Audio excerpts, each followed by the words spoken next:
Hola, ¿qué tal? Yo soy Marisa Domene Castillo y asistimos al canal Marisa Domene Nuevo Viaje a Ítaca. Estamos haciendo una serie de vídeos sobre la Celestina o la tragicomedia de Calisto y Medea. Entonces, para hablar del contexto histórico, lo hemos afianzado ya profundamente con la crisis del siglo XIV, explicada profundamente para comprender también la expansión de la conquista de América y la negación o la crítica a los que opinan que la leyenda negra está en vigor ahora más que nunca, ¿no? Sobre todo en algunos estratos sociológicos que abordan el tema en la actualidad también. Yo quería abordar un tema que no es baladí ni es secundario, que es la contrarreforma, para comprender la reactivación o el proseguimiento de la Inquisición que se produce pues, sobre el 1480 durante el reinado de los reyes católicos, aunque ellos no estaban, digamos, profundamente de acuerdo con la institución de la Inquisición, pero sí que se continúa y en 1517 se produce una contrarreforma a raíz de la reforma protestante que comienza Martín Lutero. Vale, esto es importante reconocerlo porque la Iglesia Católica, al perder su área de influencia en algunos países y en España fundamentalmente, que es de lo que se trata porque estamos hablando de la Celestina, y el contexto histórico tiene mucho que ver con ello, porque la Celestina es un documento histórico también, no solo es un documento ficticio literario, aunque el género esté dudoso entre comedia humanística, novela dialogada o teatro incipiente, poco representativo, o de escasa representación, muy difícil de representar. Entonces, la renovación de la Iglesia Católica en el siglo XVI como respuesta fue una respuesta para frenar el avance de las doctrinas protestantes en Europa. Sí, produjo una bifurcación de los credos religiosos protestantes. Y es una respuesta a la actividad pues, eclesiástica de Martín Lutero en 1517. Fue establecida la contrarreforma bajo el Concilio de Trento y fue la respuesta agresiva, contundente y radical que se dio contra esta contrarreforma, la reforma de Lutero, perdón. La contrarreforma fue establecida bajo el Concilio de Trento en 1545-1563, convocado por el Papa Pablo III, luego por el Papa Julio III y finalmente por el Papa Pío IV en 1563. En el aspecto político, la contrarreforma elimina la venta de indulgencias, porque Martín Lutero, estaba en contra de las indulgencias para la salvación. Pensaba que era un cheque en blanco que se le da, ¿no?, a los feligreses. Y lo que se pretendía en el aspecto religioso, la contrarreforma, busca reformular la Iglesia Católica, unir a los cristianos bajo el papado romano y evangelizar los territorios del Nuevo Mundo, América. Ahí tuvo un sello muy importante y un poder importantísimo, muy popular, los misionados de la Compañía de Jesús, los jesuitas, posteriormente conocidos como jesuitas. La Compañía de Jesús tuvo una influencia muy grande en la conquista de América, en la hispanidad, pero de una forma grata, de una forma gratamente reformadora, porque yo ahí sí que os aconsejaría que escucharais, o sea, que vierais una película, La Misión. El protagonista es Jeremy Irons, no me acuerdo del título, el nombre del director, pero es una película magistral. Robert De Niro también aparece como coprotagonista y es un documento histórico fílmico que aventura precisamente las aventuras y las discordias establecidas entre la Iglesia representada por el Vaticano y la colonización de las provincias españolas, pero colonias portuguesas, y la esclavitud, porque la Compañía de Jesús luchó contra la esclavitud portuguesa. El Estado portugués estaba presionando al Estado español, el Reino de España, sobre todo Castilla, que fue quien promulgó la expansión hispana de la conquista de América, del Nuevo Mundo.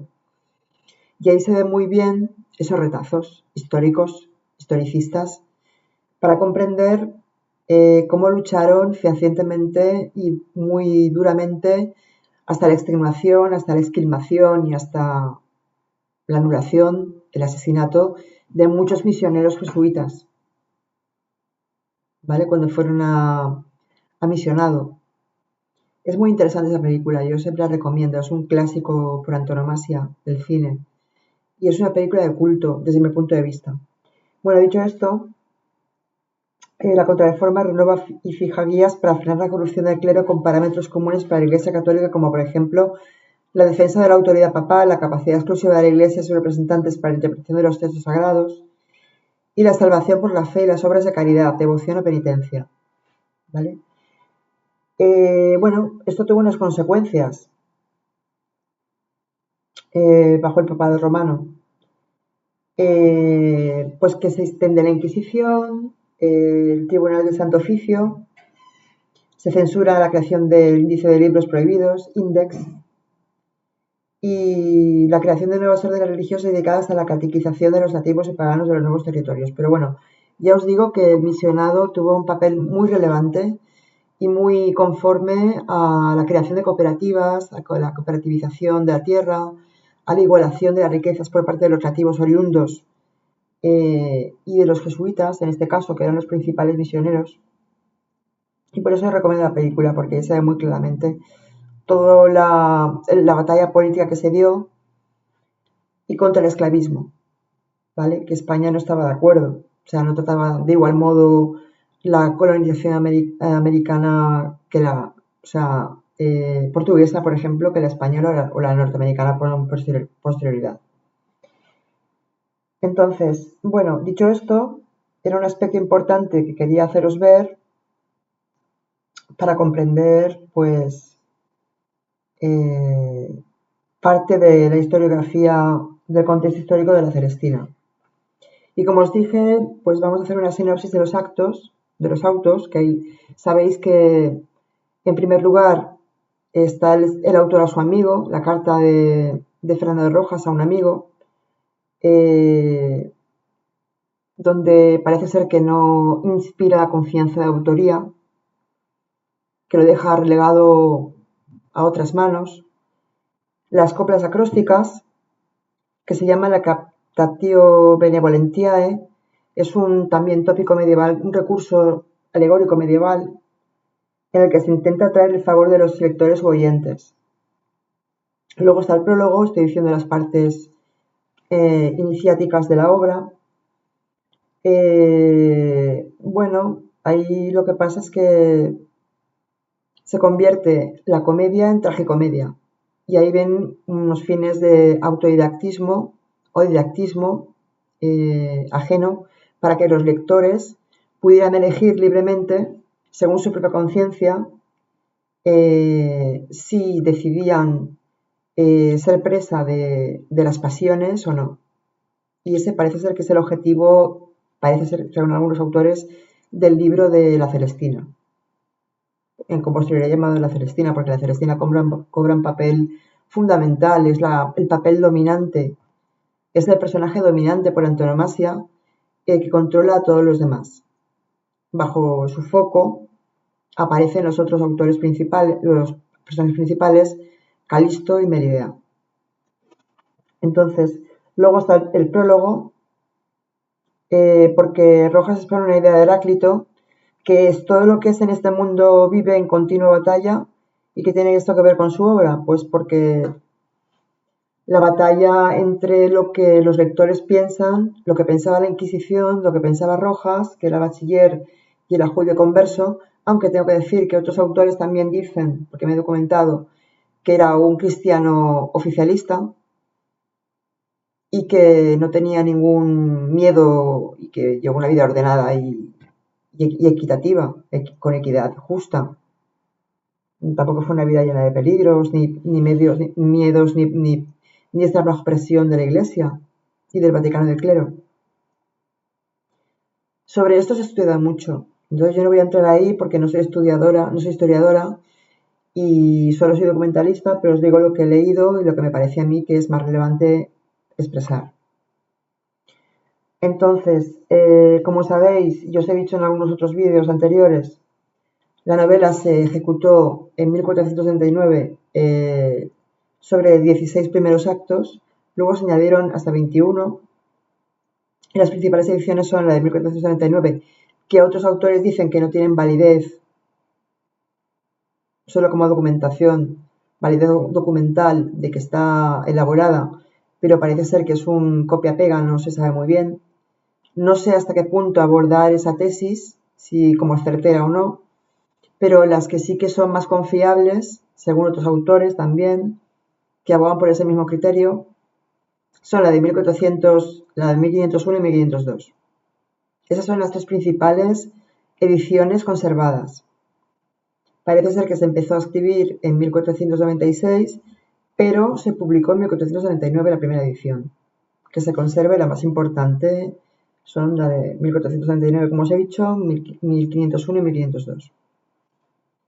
Entonces, en el primer acto, sabéis que se inicia la obra con que Calisto pierde de vista al halcón que lleva en la mano, se pierde en el huerto de Melibea, parece ser, y ahí aparece el Opus Amoenus, que ya os hablé de ello en otra ocasión, en otro vídeo, como tópico medieval de lugar ameno, agradable, idílico, con presencia de la naturaleza, del agua, etc., de las plantas, de las flores, de la hierba y del sol. Entonces, bueno, los elementos de la naturaleza cobran un vigor ahí. El Opus Amoenus viene a ser un tópico medieval muy importante y aparece todas las visitas que hace Calisto a Melibea son en su huerto. Por tanto, es relevante que aparezca, porque se mezcla criterios semánticos semióticos y también historicistas y literarios, tanto de medievales como renacentistas. Entonces, y cuando entra, le habla a Melibea como si fuera Dios. Ahí pierde su condición de cristiano. Mucho más tarde se lo recrimina a Sempronio, en el segundo acto creo que es, si no recuerdo mal, en el primero, todavía, o en el segundo. Y a Melibea soy, a Melibea me debo, etcétera, ¿no? Es lo que dice Calisto. Y la endiosa. Eso es una personificación de Dios bajo la forma de mujer. Y entonces eso es un sacrilegio. Y Sempronio se lo recrimina. Sempronio a su vez tiene, caracterológicamente hablando, rasgos misóginos, porque ataca a las mujeres cuando Calisto bueno, claro, Melibea rechaza a Calisto porque entra como elefante por cacharrería a Calisto a declarar su amor, que es un loco amor, no es el amor cortés, como se verá después. Y Melibea le rechaza muy mojigatamente porque es una dama bien posicionada, de alto standing, de buenos recursos, buena familia, no son cortesanos, pero su padre es comerciante, tiene negocios y están bien posicionados. Es la típica mujer ideal, con belleza ideal. Y eso expresa Calisto a Sempronio. Sempronio, pues como la obra está llena de acotaciones indirectas, no son acotaciones de teatro barroco, que ya empiezan a ver, sino acotaciones indirectas que son pensamientos de los propios personajes entrecomillados, o a lo mejor entre corchetes, que expresan ideas o emociones o sentimientos. Por eso es tan difícil de representar, porque aparecen diversificados diversos lugares y en un escenario con una tramoya y con todos los elementos de la parafernalia teatral, es muy difícil aventurar escenarios diferentes y tan diferentes diálogos que son conversaciones prácticamente, monólogos y diálogos, porque algunos personajes también efectúan monólogos o disertaciones. Entonces, cuando Calisto queda, porque es una figura paródica, el rol que manifiesta Calisto y es la personificación de la parodia en sí misma per se, porque es lo más ridículo que existe desde el punto de vista de que contradice su propia clase social, porque él es un noble que puede haber conseguido Melibea por la puerta grande, por la puerta de frente, y lo hace a escondidas y solapadamente, y luego pues requiere los servicios de una alcahueta que está en el mundo del arte de la prostitución, etcétera, etcétera, con valores de codicia, de brujería, por la que es acusada muchas veces. Entonces, pues Melibea lo rechaza, Sempronio y Calisto van a ver a Melibea, van a ver a Celestina, y entonces la descripción que hace Calisto de Melibea es otro tópico medieval, el Descriptio Poetae, Descriptio Poelae, perdón, no me acordaba muy bien, Descriptio Poelae, que es describir a la mujer amada, el típico ideal de la belleza femenina, con la nariz pequeña, los ojos rasgados y pequeños, las manos pequeñas, los cabellos de oro, todo con elementos de la naturaleza agreste y salvaje, natural, todo muy idílico. Y eso también es otro tópico. Y entonces lo que hace Sempronio es, en apartes, criticar a las mujeres, haciendo mención de personajes con el recurso de autoritas mitológicos, de reyes, de historicistas, con ese recurso de autoritas que aparece mucho en la obra, por boca de muchos personajes, no solo de Sempronio, también de Celestina y de Calisto, sobre todo fundamentalmente Calisto, que utiliza un lenguaje muy retórico, demasiado para su clase social, por eso es tan paródico y tan ridículo. Pues se gestionan críticas contra Melibea y contra las mujeres en general. La dicotomía entre Pármeno y Sempronio es muy fehaciente porque Pármeno al principio tiene sentido moral, y ese sentido moral es transgredido, es ultrajado por Celestina. En el primer acto, cuando van a ver a Celestina, cuando Sempronio y Calisto van a ver a Celestina, está con Elicia, creo, no sé si con Elicia o con Areusa, y Elicia esconde a Crito, o Areusa creo que esconde a Crito, que es un amante suyo, porque ya son prostitutas, están al servicio de Celestina, perdón, es que los nombrecitos se los traen, y utiliza pues todas sus armas de mujer para que Pármeno, después de que ocurran muchas vicisitudes, que Celestina le comente a Calisto como que tiene el remedio para su enfermedad de desamor, de loco amor, pues vaya a ver a Melibea y le cuente las 40 Melibea, pero con total conocimiento de causa y habilidades retoricistas también muy importantes, muy semejantes a pues no sé, a argumentaciones políticas, ¿no? Por ejemplo, ¿no? Como se diría ahora. Muy acordes para convencerla. Ella la rechaza a Celestina, le dice que es una vieja alcahueta, que viene ahí a liarla, pero al final consigue decirle que tiene un enfermo en su poder que tiene que curar y que ella es una persona adecuada para curar a Calisto, porque tiene un dolor de muelas.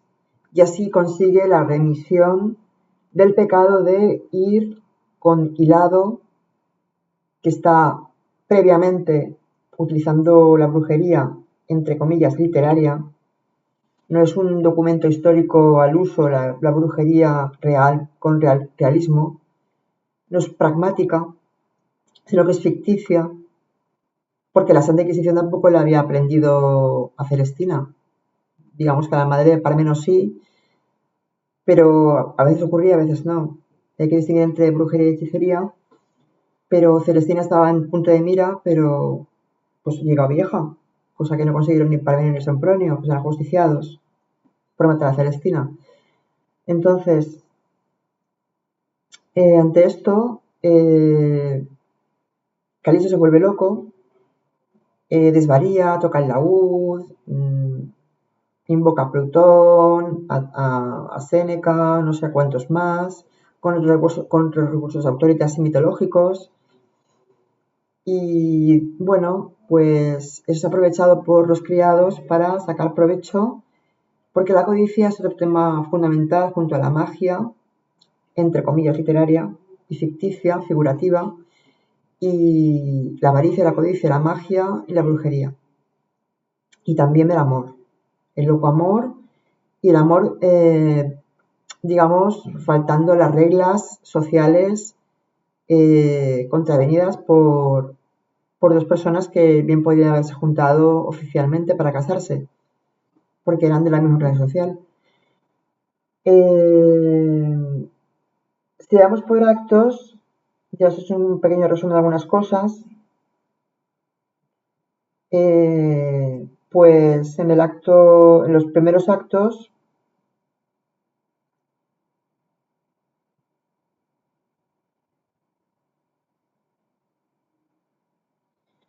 Celestina convence a Pármeno, porque luego hablan con Pármeno y con Calisto, y están tanto Sempronio, Pármeno, Calisto y Celestina hablando de la primera conversación que ha mantenido Celestina con Melibea y cómo ha sido pues su empresa. Y Pármeno pues se muestra disuasorio, no quiere saber nada del tema.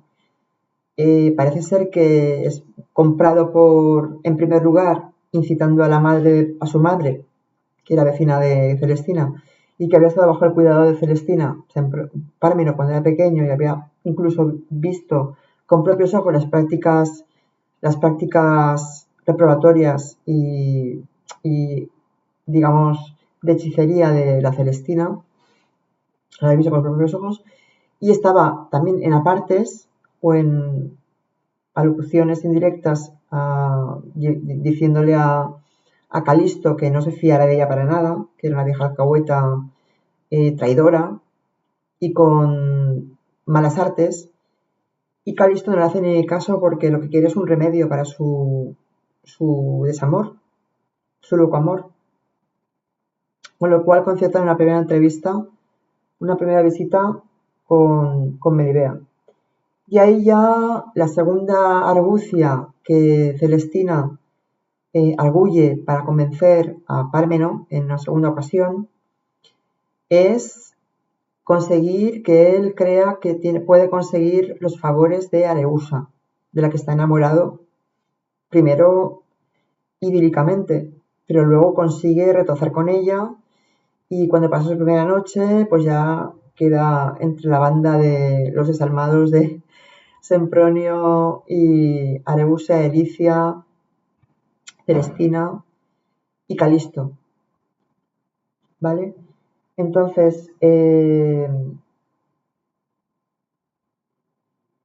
Calisto le regala unas cuantas monedas de oro, luego también una cadena de oro en pago por los servicios de Celestina, y ahí se enfrentan a la batalla dura y pura, o pura y dura, de repartirse las ganancias, ¿vale?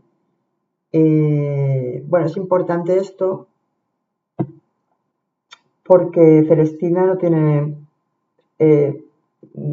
recurre al engaño, a la falsedad, al sexo, a la hipocresía, al materialismo radical, a la más pura avaricia posible, porque no quiere repartir nada. Entonces, eso es motivo de confrontación con los criados, que van a verla después de que ella haya mantenido una primera noche de amor, Calisto y Melibea, y quieran su parte. Y entonces es muy curioso cuando Calisto eh, hace alusión a partecilla cuando dice que él le había prometido, yo te había prometido solo una partecilla, pero no eres consciente de que tú no tienes por qué, no tengo por qué ceder a tus servicios, a tu criado, a tu amo, Calisto, porque yo he puesto mi vida, yo he dado mi vida bajo riesgo de perderla. Yo he puesto todas mis materias primas, mis potingues, mis conjuros, mis hilados. He visitado a Melibea 2 o 3 veces con su madre vigilándome y luego a hurtadillas para que no fuera vista, aún a riesgo de muerte. Entonces está de acuerdo en repartir el botín. Eh, Tras pasar la noche con Alebusa, Parmenos se ve definitivamente en el balde de Celestina y Sempronio y llama amigo ya a Sempronio, Parmeno. Ya llevan un pacto de hermandad. Se profesan hermandad y ya para siempre. Porque esperan conseguir las máximas ganancias y no se fían de Celestina y también quieren ver si se aprovechan de ella. Pero claro, Celestina es muy ducha. Es más por vieja que por bruja. Por diabla, nunca mejor dicho. Hay en el acto 9 un comentario de Sempronio sobre la belleza de Melibea que enoja a Alicia. Está en una cena o en una comida que están invitados por Parmeno y por Calisto. Acuden allí y no está Calisto, creo. Entonces quieren arreciar con todo un banquete con toda la comida de Calisto y aprovecharse del tema para ver cómo plantean la situación.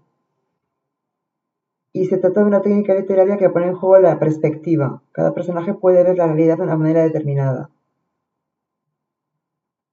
Porque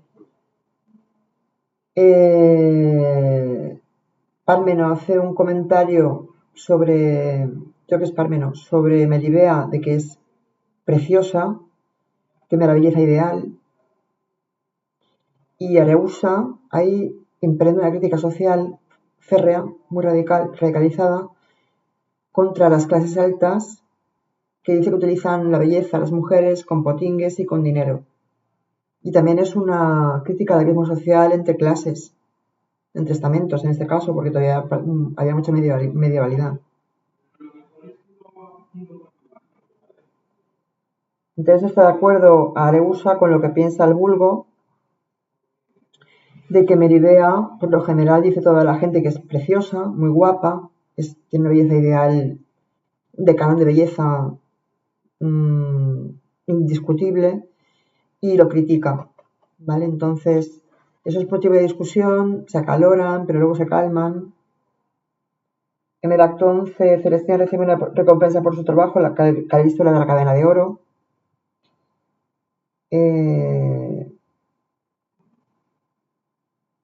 En el acto 12,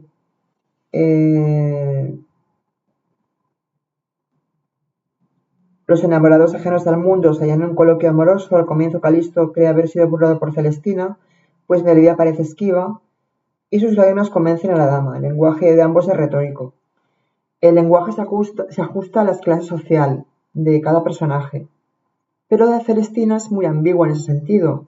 Utiliza la ambigüedad y la bifurcación entre el lenguaje retórico y elitista de la retórica. Es muy retórica, muy elocuente, y al mismo tiempo también utiliza barbarismos, utiliza pues vulgarismos para referirse a vocablos populares que son dichos en boca de las clases bajas. Entonces es adaptativa. Y en el acto 13 hay un momento de anticlímax, después de la escena violenta del acto 12, que es cuando al negarse a repartir las las ganancias Celestina es acuchillada por 30 veces por Sempronio y Pármeno, después de una acalorada discusión donde Celestina invoca a la vecindad y a Elicia para que sea salvada, pero no lo consigue. Pero sí que es verdad que llama la atención de la justicia porque Sempronio y Pármeno se tiran por el balcón, caen al suelo y son cogidos y sin previo aviso ni justicia, porque ahí falla la justicia. Es una crítica social también contra el Código Penal que no se incumple, y son ajusticiados en la plaza pública sin previa auto de confesión, sin previo sin recibir la ayuda, el auxilio del clero, de los sacerdotes, para redimir sus penas, mueren sin confesión religiosa, de remisión de sus pecados.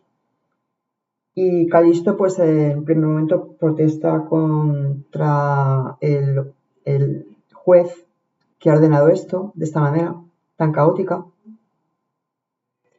pero luego incluso acaba dándole las gracias. O sea que es una pura contradicción la personalidad de Calisto. Y también pues implica cobardía, muy ajeno a la nobleza de su rango.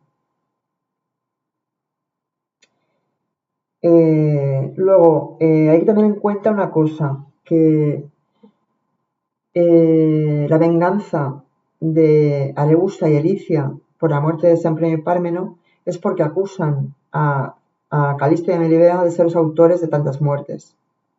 Son los autores de tantas muertes, dicen textualmente. Y hablan con los dos pajes nuevos que tiene Calisto para engañarles y que vaya un matón, Centurio, que es un personaje en principio temible, pero luego también resulta paródico en sus ademanes y en su monólogo posterior, y ahí implica su bajeza moral también, pero ridícula, porque es risible lo que dice o lo que hace, mucho más allá de lo que aparenta. No son apariencias, son en algunas ocasiones lo que no coinciden los actos con las palabras. Es una característica también de algunos personajes. Y el engaño también es un tema que no es baladí en esta obra. Y de Centurio lo que quiere es amedrentar a Calisto, no quiere matarlo, porque Arauso y Elicia le piden que lo haga. Pero solo quiere darle un susto. Pero cuando van con toda la misiva de los centimeras que van por la noche, porque claro, hay toque de queda y la gente tiene que salir armada. No puede salir armada, ellos salen armados, los criados, porque saben a lo que van, que pueden presentarse ante un peligro inminente de las autoridades. Entonces, para salvar a los criados de la trifulca que Centurio provoca, porque quiere armarla con Calisto, Calisto trepa por la pared y baja para salvar a los criados, que es el único acto noble que hace en toda la obra, para mí, desde mi punto de vista, de muchos autores, y cae dándose contra la cabeza en el suelo, destrozando de los sesos, textualmente hablando, dice el autor. Queda con los sesos desparramados. Es una forma muy paródica y muy ridícula de morir, muy antihéroe. Entonces, bueno, luego está el tema del planto de Pleberio, porque cuando Melibea se entera de la muerte de Calisto, yo creo que Melibea es pues el personaje más nihilista que existe. Yo creo que la representación más técnica o más literariamente técnica del paroxismo en ese sentido, que muere por nada, todos los personajes mueren por nada, no hay transgresión de la vida más allá de la muerte, no hay salvación eterna, aunque Calisto muera pidiendo confesión, confesión antes de caer de la pared, que es muy poco probable porque la inverosimilitud también del autor Rojas se nota en algunos aspectos. Por ejemplo, no puede tardar tanto en caerse por el muro para pedir confesión, pero bueno, la inverosimilitud en las acciones no coincide con la realidad. Pero bueno, eso también es una cuestión teatral. Y asimismo, quiero remarcar también que la Celestina no es bruja, ella no se lo cree, no, porque si la Inquisición ya la hubiera quemado. Quiero decir que la realidad pragmática pues supera la ficción muchas veces, y lo que el autor quiere decir no significa que un personaje se lo crea, que la realidad sea la que es, porque el contexto histórico quemaba por abjuración o por hechicería o por otras consideraciones, políticas o no, más que nada políticas también, pero utilizaba a la gente, sobre todo a las mujeres. La madre de Parmeno muere también bajo tortura y se hacían prácticas ilícitas desde el punto de vista del inquisitorial. Pero los personajes no consiguen nada de lo que su materialismo de vida pasional, del carpe diem que ellos profesan. Vive, retoza, come todo lo que quieras y vive todo lo que puedas vivir porque vas a morir. Al final acaban en vacío, sobre todo Melibea, porque se suicida.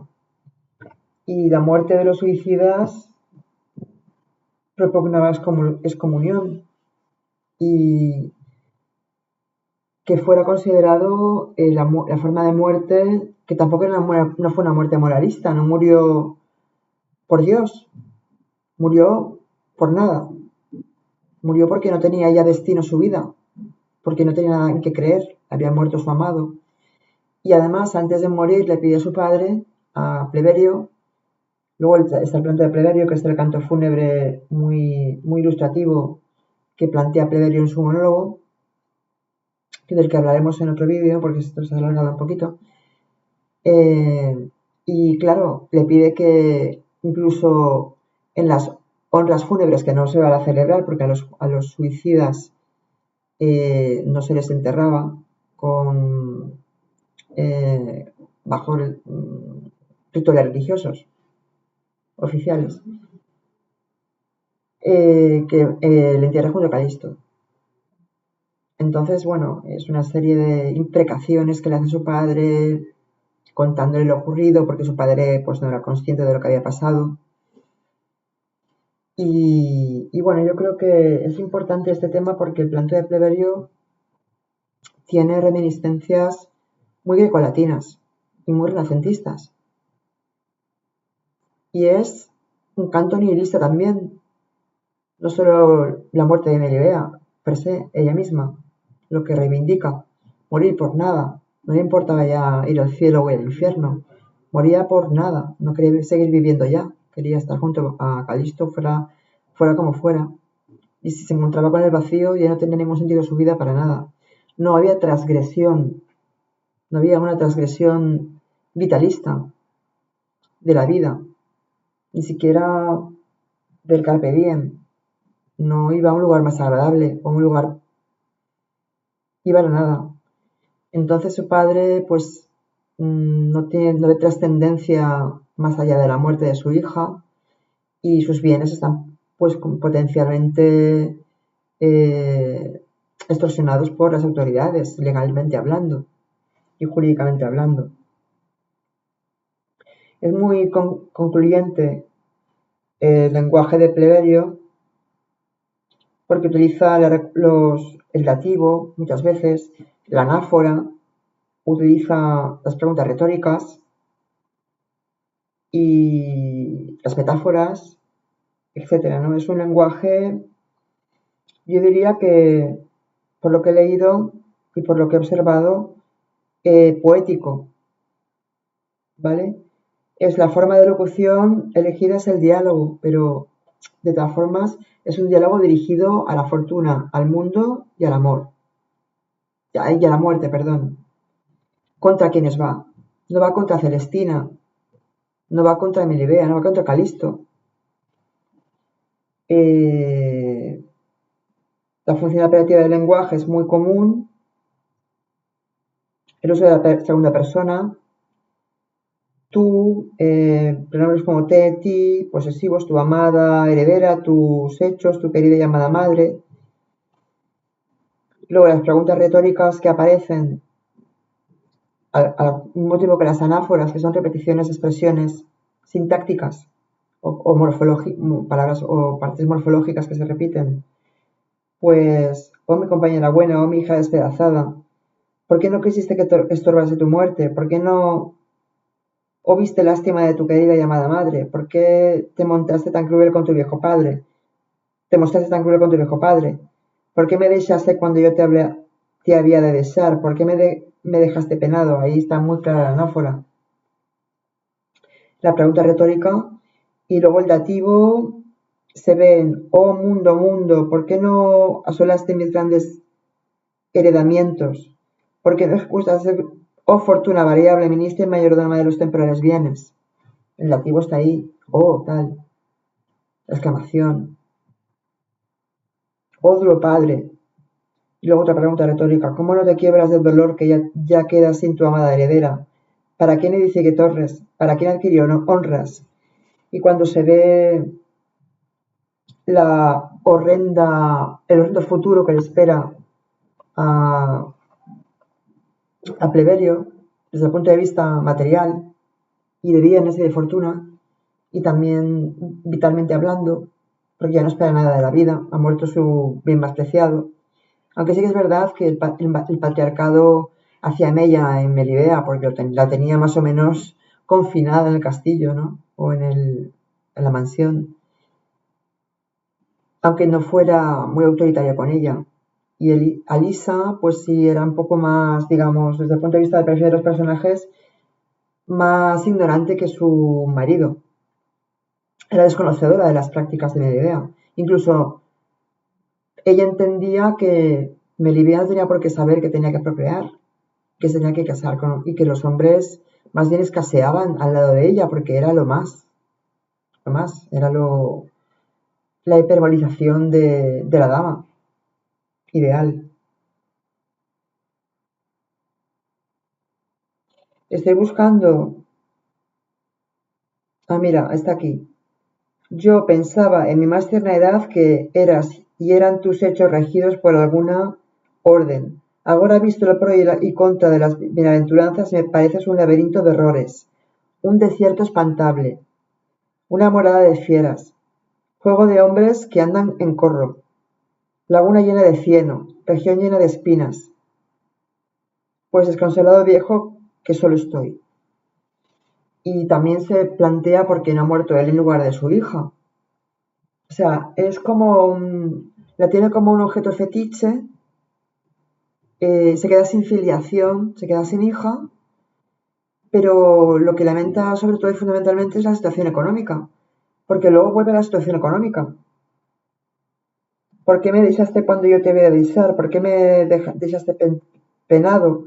¿Por qué me dejaste triste y solo Inoc en este valle de lágrimas? Que textualmente es Inoc lacrimarum valle, que es una alusión cristiana. Está llena de alusiones al cristianismo.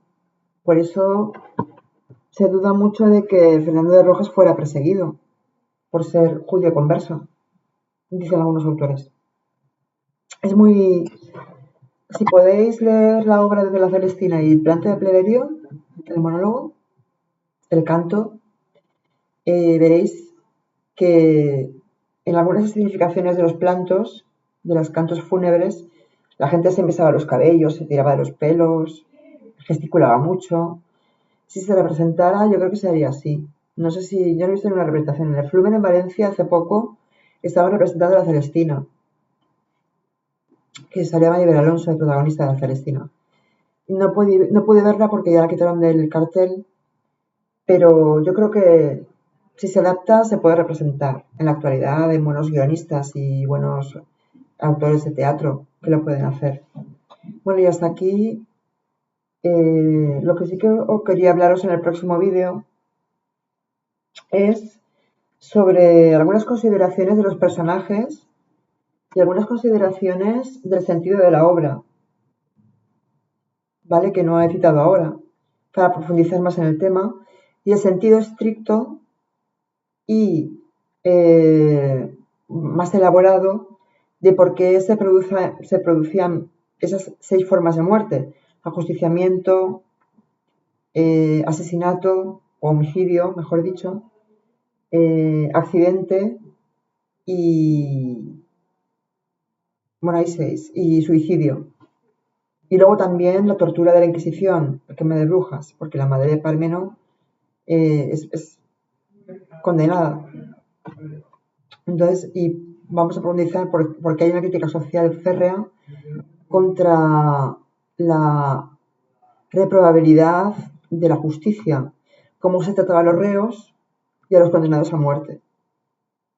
Y cómo en Castilla, por ejemplo, en el Reino de Castilla, los reyes católicos promulgaron leyes más benevolentes para que eso no ocurriera o para mitigar las consecuencias. Bueno, pues un saludo, espero que no me haya enrollado mucho. 46, bueno. Tenéis toda la sinopsis. No muy detallada, pero en algunos aspectos que me parecen más relevantes, pues lo he trasladado a algunos aspectos, algunos detalles, ¿vale? Que he leído.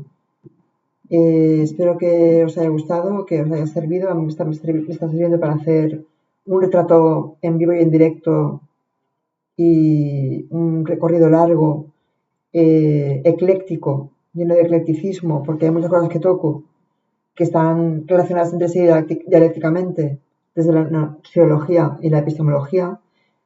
Y luego hablaré sobre también el nihilismo de algunos personajes como Pleberio y como Melibea. Porque yo creo que toda la obra se resume en que está hecha sobre todo y fundamentalmente bajo el aspecto de justificar que no hay una vida eterna, una salvación eterna, ni judeocristiana, ni protestante, ni hebrea, según me he documentado en algunas fuentes. Que los personajes mueren trágicamente por nada, y mueren muy trágicamente. No mueren ni siquiera por la desafortuna, ni por el destino, en una encrucijada, sino que mueren porque, no por un castigo, sino porque no consiguen nada de lo que ellos han pretendido hacer. La vida es efímera, la vida es incertidumbre, y la Contrarreforma también hizo mucha mella. Él tuvo que cambiar la significación, el sentido de la obra para hacerla más didáctica, porque sí que es verdad que podían acusarte, aunque él parece ser que vivió equilibradamente. Llegó a ser alcalde también de una población, o sea que no vivió mal, no fue un judío converso perseguido. Y su obra es una de las más significativas, de una de las 7 mejores o 10 mejores de la historia de la literatura universal, sobre todo española y sobre todo universal. Y yo creo que es muy interesante que leáis esta obra y que la desgranéis también a la hora de hacer un estudio detallado y pormenorizado de muchos de sus engranajes. Un saludo, espero que os estéis bien. Yo no he conseguido dejar de fumar todavía. Lo intento, estoy reduciendo, como ya os dije en otros vídeos anteriores, y que os vaya todo bien. Un saludo y hasta pronto.